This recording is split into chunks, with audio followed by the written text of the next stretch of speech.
11 foods the White House says are healthy for you, but actually are not. This is a developing story as we speak at the time of filming this video of a new committee being put together on nutritional profiling. And it comes out of a couple universities. And I'm gonna give you some background on these nutritional recommendations, and they're gonna blow your mind. I'm gonna show you the chart in just a moment of this new scoring system that is rolling out that's gonna start dictating and making decisions about your food, your children's food, especially at school, and what's being packaged into your foods, and then what is being labeled as actually healthy when it really isn't. So there's a scientific team at the Friedman School of Nutrition, Science, and Policy, and it's at Tufts University. And so they've developed a new tool, okay, to help consumers. All right, this is to help you, keep in mind. Also to help food companies, restaurants, cafeterias choose and produce healthier foods, and officials to make sound public nutritional policy. It's called Food Compass, and it's a new nutrient profiling system. This is going to be dictating things over the next 3 years. And it incorporates cutting-edge science on how different characteristics of food positively and negatively impact health. So it all sounds good on the outside, and they detailed a database of 8,032 foods and beverages that are consumed by Americans and commonly by people around the world. And they're going to use this Food Compass to encourage the food industry to develop healthier foods and reformulate ingredients in popular processed foods. I can't wait till you see this thing in a moment. It's going to shock you. And it provides food purchasing incentives for employees through worksite wellness, healthcare, and nutrition assistance. So it's going to dictate how corporations are working. It's going to apply this science for local and national policies such as packaging labels, taxation, warning labels, restrictions on marketing to children. It's going to drive all of this. And it's enabling restaurants, schools, and businesses, and hospital cafeterias to present healthier food options. But finally, it informs the agricultural trade policy and guiding institutions and individual investors on the environment, social, and corporate guidance investment decisions. It's just driving the investment. It's got all kinds of layers to it. It sounds good in theory, but the problem is Food Compass is clearly not created to guide people towards optimal health. What does this have to do with you, okay? The creator of Food Compass, Dariush Mozaffarian, is the dean of the Tufts Friedman School of Nutrition, Science, and Policy. He's also part of the developmental team for the White House that's conferencing on nutrition in 2022, and it's scheduled to take place, okay? Here's the guidelines of what they are saying is actual healthy food that your kids, your corporations, your work cafeteria is potentially going to be guided by very soon. Look at this. So at the top of the list, we have watermelon. No problems with that, all right? There is sugar to it, so if you have a problem with water, with sugar levels, I don't think I'd be eating watermelon. Kale, right up there, always has been high on it. It's friendly to the kidneys. It gives you a ton of nutrients, high on the list. I'm good with that. That's great, all right? But then shortly right after, frosted mini wheats. Food number one that is being said as healthy by the White House, but actually isn't. Frosted mini wheats. What? They might taste good, but that is a bunch of sugar. It's coated with sugar. It's fake grain. It has synthetic vitamins in it. How, as a doctor, how did frosted mini wheats get an 87? Now, obviously not every food on here, but I'm just giving you some highlighted foods. Next, unsweetened almond milk. I can deal with that. The problem is does it have fillers in it? Is there some, carrageenan in there? Is there some synthetic vitamin D2? Good questions to ask. If you need some help on that, I got shopping videos right on this channel to help you through. Now, let's keep going. Non-fat frozen yogurt.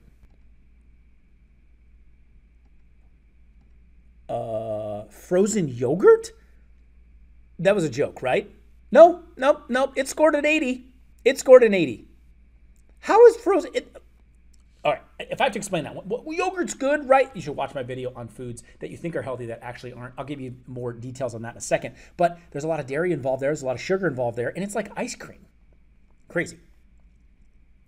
Next, chocolate-covered almonds. Can we just put almonds on the chocolate? Do we have to douse them with chocolate? How about orange juice with calcium? The problem with this here is this concentrated orange juice. It oftentimes has sugar. There's more sugar in a glass of orange juice than some sodas. And then they're going to put synthetic calcium in there. You don't need more of that going in your system. If you have any sort of hardening of arteries or atherosclerosis, you should not be drinking orange juice fortified with calcium. We're already drinking enough milk, and this doesn't properly make it into your bones if it ends up in your arteries because you're lacking the crucial fat-soluble vitamin K2 then that's going to create problems in there. Let's keep going through this. This is Honey Nut Cheerios, of course, always touted as it. Although I've done videos on this, it's genetically modified. It's covered with sugar with the Honey Nut Cheerios. It ends up being a bowl of sugar. You are getting beta-glucans from oats, but the oats are sprayed with glyphosate and they're genetically modified. You could just take beta-glucan if you want the cholesterol lowering effect. Spare yourself from the bowl of sugar. Dates are up next. Thank God. There's high in sugar, but at least we got a real food. Then we go into sweet potato fries or chips. They better be cooked in proper oil. It doesn't specify here. So we have a problem if those aren't made with coconut oil or avocado oil. If they're in the other, those are rancid oils, and that's going to congest you and cause heart problems. So it doesn't necessarily make it healthy. Millet, I'm cool with that. Egg substitution fried in vegetable oil. The complete disregard for rancid oils right here is extremely concerning. It's one of the biggest issues in America, and we're not talking about it. A vegetable oil is going to go rancid in your body. It's a trans fat. It's going to congest your cells, and it's going to make you gain weight, and your cholesterol is going to go up from eating it. So I would stay the heck away from a vegetable oil. Skinless chicken breast. All right, we got some good chicken. Hopefully it's organic. Free range could be mentioned, but it didn't, because right after that, we got Lucky Charms.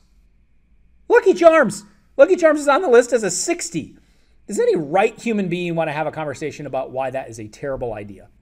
How is it that Lucky Charms and Frosted Mini Wheats are ahead of an egg? How is this even possible? Whole wheat bread, canned pineapple, and heavy syrup. Can I just have regular pineapple? Why do we have to throw in the high fructose corn syrup? And then we finally get to an egg. Lucky Charms, high fructose corn syrup, vegetable oil, Honey Nut Cheerios, and Frosted Mini Wheats, and frozen yogurt are ahead of an egg. What kind of alternate universe are we living in? This is who's advising the White House right now and making these changes in the companies. Let's keep going. Whole milk. Okay, it's dairy, but that's fine. Almond M&Ms scored a 43. Here's why that matters. It's ahead of cheese, cheddar cheese, and ground beef. Emmett, you don't think M&Ms had anything to do with that? I think some outside parties are skewing these results. M&Ms, it's insane. Let's keep going. This is just, I can't believe it. That's why I share it with you. Mozzarella cheese. Okay, cool. Then we got ice cream cone with nuts. Ahead of a whole egg fried in butter, cheddar cheese, and ground beef. What's more real? Ice cream cone with nuts or beef? I mean, the backwardsness of this type of administration, this type of policy to be minimized, scoring a 28, 26, while Frosted Mini Wheats, Lucky Charms, heavy syrup, which means fructose,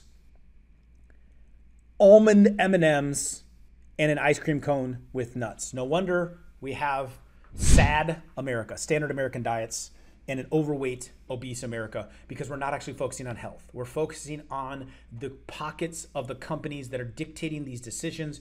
You got to take responsibility for your own body and your own health. No one's coming for you. Obviously, not your administration, not the White House. You. Your doctor's not teaching this stuff. They're going along with this and allowing this to be okay. And this is a voice in the room that's calling the shots. Call the shots for yourself. Make your food simple. To help you with this, here's 13 foods that you thought were healthy that actually are not. A very popular video of ours.